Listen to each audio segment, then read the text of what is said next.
नमस्कार, मैं अंजलि मिश्रा और स्वागत है आपका हमारे चैनल में। एक तरफ गुजरात चुनाव है तो दूसरी तरफ आम आदमी पार्टी के ट्वीट्स है। इस बीच आज सुबह से आप सभी ने ये देखा होगा कि व्हाट्सएप जो है थोड़ा स्लो चल रहा है, या यूं कहिए कि व्हाट्सएप में टेक्स्ट मैसेजेस नहीं जा रहे हैं, जो अभी वापस से रिकवर हो गया है, यानी वापस से ठीक हो गया है। लेकिन ये सभी को पता है कि व्हाट्सएप में इस तरीके की प्रॉब्लम या ग्लिच होने के पीछे टेक्निकल इश्यूज होते हैं, जो कि टाइम के साथ रिजॉल्व कर दिए जाते हैं। लेकिन इसी बीच आम आदमी पार्टी के एक विधायक नरेश बालियान का एक ऐसा ट्वीट वायरल हो रहा है जिसपे लोग जो है आम आदमी पार्टी के एजुकेशन मॉड्यूल और आम आदमी पार्टी की खिल्ली उड़ाते नजर आ रहे हैं। आखिर क्या ट्वीट किया है नरेश बालियान ने, पहले आप ट्वीट सुनिए, उसके बाद क्यों खिल्ली हो रही है इसके बारे में भी हम आपको विस्तार से बताएंगे। दरअसल सुबह से व्हाट्सएप थोड़ा डाउन चल रहा था और इसी बीच नरेश बालियान का एक ट्वीट है। उन्होंने लिखा है, व्हाट्सएप डाउन है क्योंकि बीजेपी गुजरात हार रही है।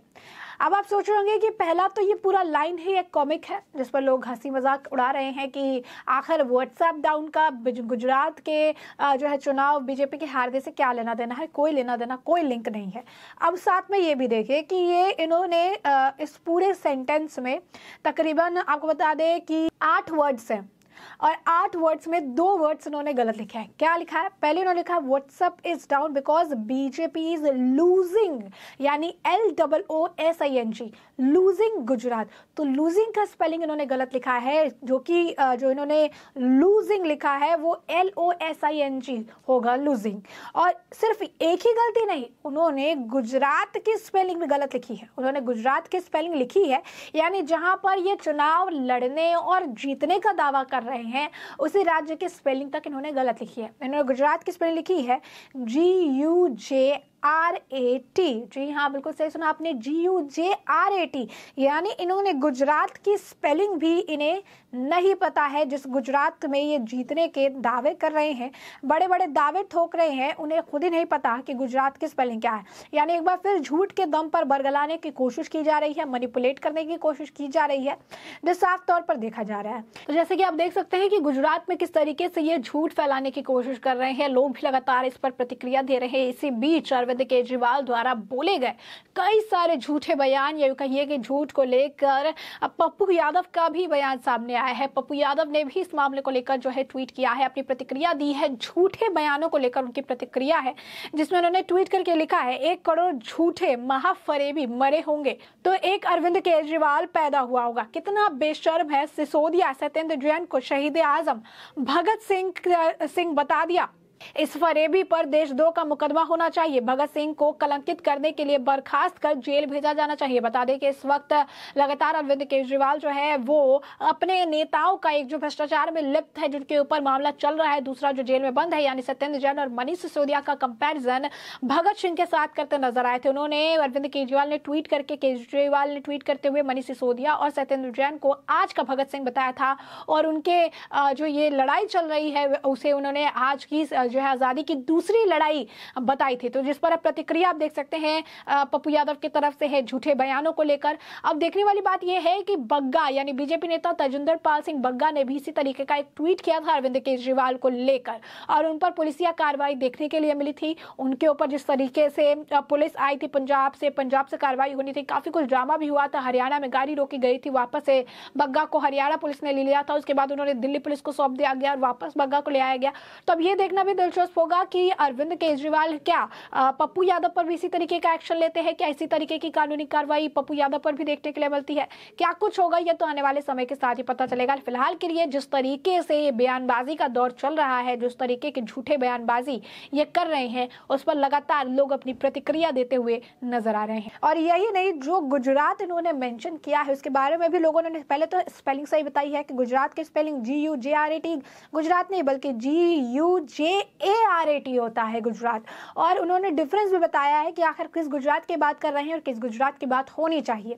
एक यूजर ने लिखा है कि नरेश बालियान जी सुन लीजिए, गुजरात जो गुजरात की स्पेलिंग आपने लिखी है वो गुजरात पाकिस्तान की एक सिटी है, जबकि गुजरात जिसकी आप बात करना चाहते हैं वो स्टेट ऑफ इंडिया है, और इसी वजह से ये गुजरात होना चाहिए ना कि गुजरात होना चाहिए। तो आप समझ सकते हैं स्पेलिंग का हमने आपको डिफरेंस बताया, प्रोनाउंसिएशन एग्जैक्टली सेम ही आता है।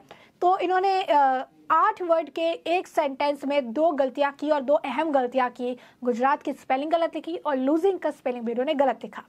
साफ तौर पर आप देख सकते हैं गुजरात को जीतने का बड़े बड़े दावे करने वाले आम आदमी पार्टी जो हमेशा बड़े दावे करती है, अब लोगों ने तो मनीष सिसोदिया की भी एक दो स्क्रीनशॉट साझा कर दी जिसमें वो उत्तर प्रदेश चुनाव में भी जीतने का दावा कर रहे थे, लेकिन कुछ नहीं हुआ। लोग कह रहे हैं कि आखिर कौन से सस्ते नशे करते हैं आप जो इस तरीके की बयानबाजी आप देते हैं। उसके बाद लोग खिल्ली उड़ा रहे हैं, बोल रहे हैं ये है आम आदमी पार्टी का बेस्ट एजुकेशन सिस्टम, जहां पर इनके जो विधायक है उनको एक प्रॉपर सेंटेंस लिखने भी नहीं आता है। एक प्रॉपर सेंटेंस जिसमें किन के 8 वर्ड है उसमें भी 2 वर्ड ये गलती लिखते हैं। एक राज्य की स्पेलिंग इन्हें लिखने नहीं आ रही है, गुजरात की स्पेलिंग इन्हें नहीं आती, लूजिंग स्पेलिंग इन्हें नहीं आती है। आखिर ये कैसे जो है लोग हैं। वहीं कुछ लोगों ने इसका मीम भी बना दिया। कुछ लोगों ने अरविंद केजरीवाल की इलेक्ट्रिसिटी के जो वायर है वो काटते हुए तस्वीर साझा करके लिखा कि मोदी जी गुजरात में बढ़ती केजरीवाल की लोकप्रियता से डर गए हैं, इसलिए उन्होंने व्हाट्सएप पर डाउन करवा दी है। मैं अभी जोड़ देता हूँ। वहीं एक और व्यक्ति दिवेश सक्सेना लिखा, अगर आपको यह पता होता कि चुनाव सिर्फ ट्विटर और व्हाट्सएप पर एयर कंडीशनिंग कमरों में नहीं बल्कि धरातल पर उतरकर सामान्य मानवीय की अपेक्षाओं को समझकर लड़े जाते हैं तो व्हाट्सएप डाउन होने का इतना मातम आप नहीं बना। साफ तौर पर आप देख सकते हैं कि लोग जो है इस पर काफी जो है कड़े शब्दों की प्रतिक्रिया दे रहे हैं, तंज कस रहे हैं, बता रहे हैं कि किस तरीके से भ्रामक ट्वीट ये फैला रहे हैं और व्हाट्सएप डाउन होने के लिए भी बीजेपी को जिम्मेदार ठहराया। इस बात से एक बात तो साबित हो गई कि आम आदमी पार्टी में इतनी ज्यादा बौखलाहट है क्योंकि इनका एक मंत्री ऑलरेडी जेल में है, दूसरा मंत्री जेल में जाने वाला है और कई सारे घोटाले भी इनके उजागर हो गए हैं। तो ये बात तो साफ है कि आम आदमी पार्टी के अंदर इतनी ज्यादा बौखलाहट है कि अगर एक ग्लास या गमला भी टूट जाएगा तो ये लिखेंगे कि गुजरात में बीजेपी हार रही है इसलिए ग्लास टूट गया अब शगुन हो गया, या फिर गमला टूट गया अब शगुन हो गया। एक और व्यक्ति है उन्होंने लिखा कि व्हाट्सएप इसीलिए डाउन है क्योंकि वो आम आदमी पार्टी के फेक खबरों को और नहीं ले पा रहा था, यानी अति हो गया, जिसके बाद जो है उन्होंने वो सारे झूठ को नहीं बर्दाश्त कर पाया। वहीं दूसरी तरफ जो व्हाट्सएप डाउन चल रहा था उसे लेकर मेटा का भी बयान आ गया। मेटा ने कहा कि हमने फिर से जो सर्विस जो काम नहीं कर रही थी, सुबह से थोड़ी स्लो चल रही थी, उसको हमने रिस्टोर कर दिया। अब आप समझ सकते हैं कि कितनी टेक्निकल चीज़ है, बेसिक चीज़ है, जो बेसिक चीज़ों के बारे में पता होना चाहिए। और ये आम बात नहीं है, ये तो इनके विधायक है जिन्होंने इस तरीके की गलती की है। इस तरीके की जो इनके शिक्षा मंत्री है मनीष सिसोदिया ने भी धनतेरस के दिन जो धनवंतरी को जो देवता को देवी बनाया था, इससे भी लेकर लोगों को समझ आ गया कि आखिर ये कितने बड़े और कितने अच्छे एजुकेशन मिनिस्टर है जिसके लिए पद्म विभूषण और नोबेल प्राइज की डिमांड अरविंद केजरीवाल करते हैं, जिनके बेस्ट एजुकेशन मिनिस्टर होने का ये दावा करते हैं, बेस्ट एजुकेशन सिस्टम होने का ये दावा करते हैं। उन्हें धनवंतरी देव और देवी के बीच का भी जो डिफरेंस है वो नहीं पता चला। वहीं दूसरी तरफ अगर बात करें तो गुजरात में जिस तरीके से बीजेपी आगे बढ़ रही है, जिस तरीके से सर्वेज आ रहे हैं, ओपिनियन पोल आ रहे हैं, उससे ये बात स्पष्ट है कि गुजरात में लड़ाई बीजेपी बनाम कांग्रेस है, ना कि बीजेपी बनाम आम आदमी पार्टी, क्योंकि आम आदमी पार्टी कहीं है ही नहीं। बात करें तो अभी जिस तरीके के सर्वेज वगैरह आए थे, जिस तरीके से ओपिनियन पोल आए थे, उसमें साफ तौर पर 135 टू 145 के बीच की जो सीट है वो बीजेपी के लिए बताई जा रही है, 21 के आसपास कांग्रेस के लिए, 14 जो है आम आदमी पार्टी को। यानी आम आदमी पार्टी जो है वो सेकेंड लाइन में भी नहीं है बल्कि वो तीसरे पायदान पर, सबसे नीचे पायदान पर गिरी हुई है। तो इससे यह बात स्पष्ट होता है कि गुजरात की लड़ाई में आम आदमी पार्टी दूर दूर तक नहीं है। झूठ के बलबूते पे, फेक खबरों के बलबूते पे, एक्टर्स को प्लांट करके गुजरात की जनता को बरगलाने का प्रयास कई बार आम आदमी पार्टी की तरफ से किया गया। ऑटो वाले का निमंत्रण, ऑटो वाले के यहाँ खाना खाना, ऑटो वाले के यहाँ से आना, फिर ऑटो वाले का प्रधानमंत्री की रैली में शामिल होना, फिर ऑटो वाले का बयान आना कि किस तरीके से सारी चीजें स्क्रिप्टेड है। इससे भी गुजरात की जनता को समझ आ गया है कि क्यों बीजेपी छोड़कर कोई और बेहतर विकल्प नहीं हो सकता है, क्योंकि आम आदमी पार्टी झूठ की राजनीति करती है। केजरीवाल झूठ की राजनीति करते हैं, खुलेआम झूठ बोलते हैं, लोगों को बरगलाते हैं और जो है मैनिपुलेट करने की कोशिश करते हैं। और ये नया नहीं है, जिस तरीके से इनके नेता हिंदू विरोधी बयान देते हैं, गोपाल इटालिया गुजरात में खड़े होकर गुजराती की घर तोड़ने के बाद कहते हैं, जिस तरीके से जो है युवाओं की बात कहने के लिए एक एक्टर को प्लांट करते हैं, जिसे बाद में जब उसके खुलासा हो जाता है तो पोस्ट को डिलीट किया जाता है, यहाँ तक अकाउंट भी डिलीट वो कर देता है। तो कई सारी चीजें जो है गुजरात चुनाव के मद्देनजर, कई सारी बातें, कई सारी चीजें, कई सारी बयानबाजी जिनकी तरफ से सामने आए, खुद को कृष्ण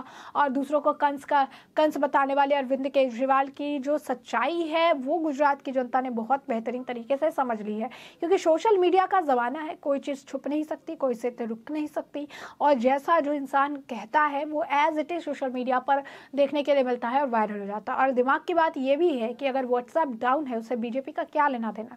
आजकल बीजेपी को लेकर, गुजरात चुनाव को लेकर आम आदमी पार्टी मानो राग आग अलापती रहती है, क्योंकि इससे पहले भी आप देखेंगे किसी भी इनके ऊपर कार्रवाई हो, इनके नेता के ऊपर, मंत्री के ऊपर, विधायक के ऊपर कार्रवाई हो, सीधा कनेक्शन जोड़ते हैं गुजरात चुनाव से। हमारा ग्राफ बढ़ रहा है, आम आदमी पार्टी के बढ़ते ग्राफ को देखकर ये डर गए हैं, बौखला गए हैं, और आम आदमी पार्टी कहीं भी नहीं है गुजरात में। तो ये सच्चाई है इनकी कि झूठ के बेसिस पर ये आगे बढ़ना चाहते हैं, लेकिन इनका झूठ भी जनता बेनकाब कर रही है। तो ऐसे में हमने आपको जो पूरा मामला है वो बड़े विस्तार से बताया है कि पूरा मामला क्या है, किस तरीके से नरेश बालियान का भ्रामक का झूठा ट्वीट है जिसके जरिए बरगलाने की कोशिश कर रहे हैं। तो दूसरी तरफ लोगों की आप कह सकते हैं कि क्लास है, जो लोगों ने उन्हें ट्वीट करके उनको बताया है कि कितना बढ़िया इनका एजुकेशन सिस्टम है कि दो शब्द भी इनसे सही नहीं लिखे जाते।